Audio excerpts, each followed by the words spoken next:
Have you guys ever wondered what it takes to open a business bank account? Maybe you're a small business owner, you just started out, you don't know what it takes to open a business bank account. It can be a little nerve-wracking at first, but it is pretty easy. I'm going to show you guys how to open a business bank account in 5 simple steps. Stay tuned.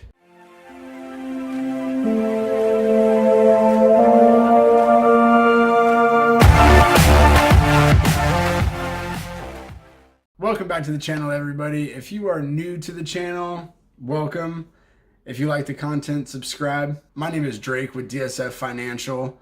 I love finding out ways to fatten my wallet, and I did so by starting an ATM company. And of course, I had to open a bank account. I needed a place for those ATM transactions to go into, and it was a little bit of a process. It was a little nerve-wracking, but it's possible, and I'm going to show you guys how to do it. As a business owner, one of the biggest questions I have specifically for the ATM industry is what it takes to open a business bank account. Is it needed? What does it take? How much does it cost? The questions just go on and on. Now, with the ATM industry, it can be a little difficult to open a business bank account. You may think it's due to competition, which in reality, we are a small competition for the big banks. In reality, the big banks compete with the big banks. They want those big franchise locations like 7-Eleven, CVS, where they can get, 100 ATMs out in one swoop. We're not competing with them yet, but we will soon. We're coming after you, big banks. But in reality, the banks have an issue opening a bank account for ATM owners due to fraud.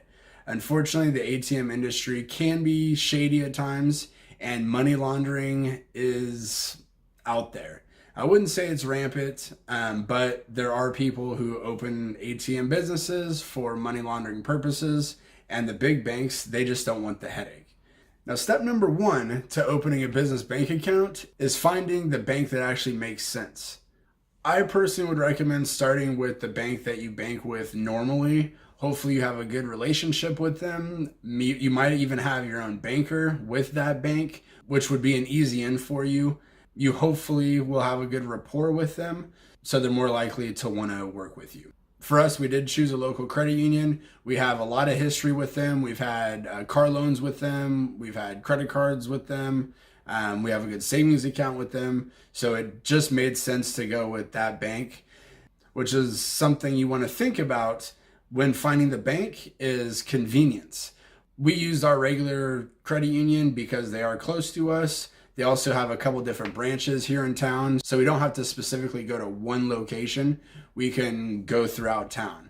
With the ATM industry, it does make sense because we are taking money out of the banks, and we don't want to carry thousands and thousands of dollars around with us. So what we did, we just used the bank that we already have and that we had a good relationship with, and it made sense. Time is money, and you also don't want to spend your time running across town to use your bank once a week or once every couple weeks, depending on how often you use the bank. You want something convenient. Time is money, and I don't like wasted money, so the bank that we chose is also in a convenient location. Now, step number 2 is finding the account type that you want. Now, there are several bank account types out there, depending on the banks that you go to, what options you're going to need. For us, we chose a standard savings account and checking account for the business. Specifically for the business, because we didn't want to combine our personal assets to our business assets, so a business bank account was needed for us. Now, we chose to have 2 types of accounts, a checking and a savings, for a couple different reasons. I wanted all of our transactions, all of the charges that get pulled out monthly for the business, pulled out of one account specifically. That way I can easily keep track and audit it when I need to. For the ATM business, I also wanted to have all of the funds that I would be keeping in the ATMs in one specific account. I wanted to have all of our vault cash ready. That way there's not much fluctuation in the account. This helps me audit it. If I see in the account that there should be a certain amount and it's way off, that allows me to manage the account more closely. Now, we wanted a savings account for the surcharge fees. So our profits go into the savings account. This also aids us when we're trying to audit our business. That way I can keep track to make sure that the processing company is doing what they need to be doing as well. Number 3 on this list of 5 is checking the bank account costs. Now, banks are a business and they try and make as much money as they can. So you want to take a look at the costs. How much does it cost to open a checking account? How much does it cost to pull money out of an ATM? How much is it going to cost to do wire transfers, money transfers? How much is it going to cost for a book of checks? There's tons of costs that banks can charge you for, and you want to make sure to pick the account and the bank and all that with the right pricing as well. We were looking at 3 specific charges. The cost of the checks, how much it costs to pull money out of an ATM that is not the bank's, and 3, how much transaction fees were. Because our company does do profit sharing with our businesses that we have ATMs at, we have to cut checks. Generally, our checks are cut every quarter, so I know that I'm going to have to cut checks once a quarter. Now, a lot of the time, the banks will print out like a page of checks for you complimentary, which my bank was kind enough to do that for us a couple of times, but I don't want to always rely on that. So I made sure to double check that the checks were not going to be super expensive. I don't want to get hit with some crazy sticker value on the checks because they had our logo or something on it and they charged us an arm and a leg. Now, with us being in the ATM industry, I also want to know how much it would cost to use other ATMs. If I'm out scouting different locations for ATMs, sometimes I'll pop into a couple stores and see how much their ATMs are charging. So I want to know how much my ATM is going to charge to test out other ATMs. Also, after we do an install of an ATM, I always do one full cycle on that ATM, a full transaction with my own business credit card to make sure that the ATM's working properly. And I wanted to make sure I wasn't going to get hit with a lot of fees and stuff using my own ATM with my own business. Now, as far as transaction fees, I want to know this because our business does do several transactions a day depending on the number of ATMs that we have. Now, every day, the ATMs, they deposit the surcharge fees and the vault cash, the money that was pulled out of the ATM, that gets deposited back into our account. So I wanted to make sure that the transaction costs wasn't too high. Now, for us, our bank allows a certain amount of transactions complimentary. So right now, we're in the clear. We're not paying a ton of money on transactions.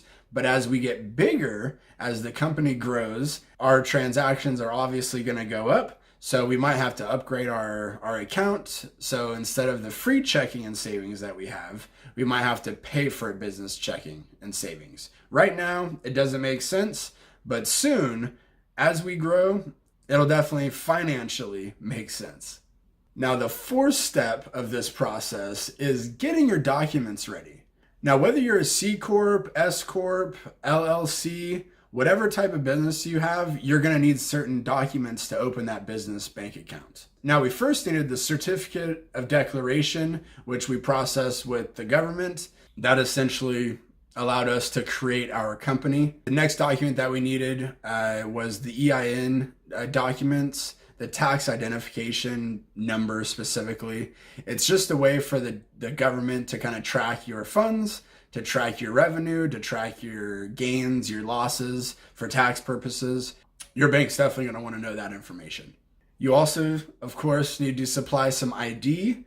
We used our passport and our driver's license and our bank card. Now, we didn't specifically need those documents because we already had a bank account opened with them, but I would bring them just in case, just like we did. You can never be too prepared, right? Now, like I mentioned, being in the ATM industry, it can be a little difficult to open that account. A couple of things that we did to help legitimize our business was I brought in a contract of our first location. This showed that we were a legit company. We had a specific location, an address, a phone number, a signed contract stating that we have an ATM location ready for one of our locations. and we have a couple more to go. I also brought along our flyers and business cards that we have, my wife's and mine, just to show that we are a legitimate company. The more ways you can legitimize your company, the better chance you'll get for an ATM business bank account. If you have another type of bank account, it's probably going to be a little bit easier for you to open that account. Now, step number 5, the nerve-wracking part, going to the bank and getting that account opened. It's actually not that hard, guys. You just have to step foot in the door and try. Now, being in the hospitality industry for as long as I have, having the business that we have now, first impressions are honestly everything. So for us, I came dressed to impress. I came with a nice shirt, nice dress pants, nice shoes, the flyers ready, the business cards on point, a nice folder I have. Now, I brought the flyers and business cards and everything, not to pitch an ATM to the bank, obviously, but to legitimize everything. I wanted to walk in there with my head high, showing that I mean business, I'm in the ATM business, and I needed to open an account so both of us can make money. Because the banks do make some money off of our transactions. Make sure you're speaking clear, concise, and professional. You don't want to come up there all gangsta or looking homeless. You want to go in there looking like you mean business. Don't be rude also. The banker is trying to get the sell. They're trying to get you a business bank account. They're trying to get you an account. They're working for you. So be courteous to them. Be kind. If they're asking you questions about your business, it's to help you. They're trying to figure out if they're going to be able to help you. Be courteous and kind to them and answer their questions as best as you can. If they happen to turn you down, try and figure out why. Ask them questions, ask them hints that might help for the next bank that you try. Try and figure out why so you can try again. Now, I just started this YouTube thing a little over a month ago, and through the YouTube world, a gentleman named Andrew found me on YouTube and reached out to me with a couple questions on how to open a bank account for his ATM company. And he called me and I talked to him a little bit, gave him some pointers. I told him, hey, just keep on trying. And you know what? He tried and he got approved. So good job, Andrew, on pushing and getting that bank account. Hopefully you're going to be making some ATM money real soon. I hope you guys learned a little bit about what it takes to open a business bank account and those 5. Oh wait, I almost didn't tell you guys about the key piece of advice. You want to hear it? You stuck around this long. You must want to hear it. It's don't lie. Don't lie to the banker when you're trying to get your account, especially for the ATM business. If they're asking you questions about the finances, about how much money is going to be coming in and out of the account, about what your business is, answer them truthfully. They will sooner or later find out that you're lying to them. And once they do, you're going to be out of there real quick. So don't lie. Easy as that. I hope you guys have a beautiful day. Don't forget to subscribe, like the video, give us a thumbs up, all that good stuff. And we'll see you guys next time. Later.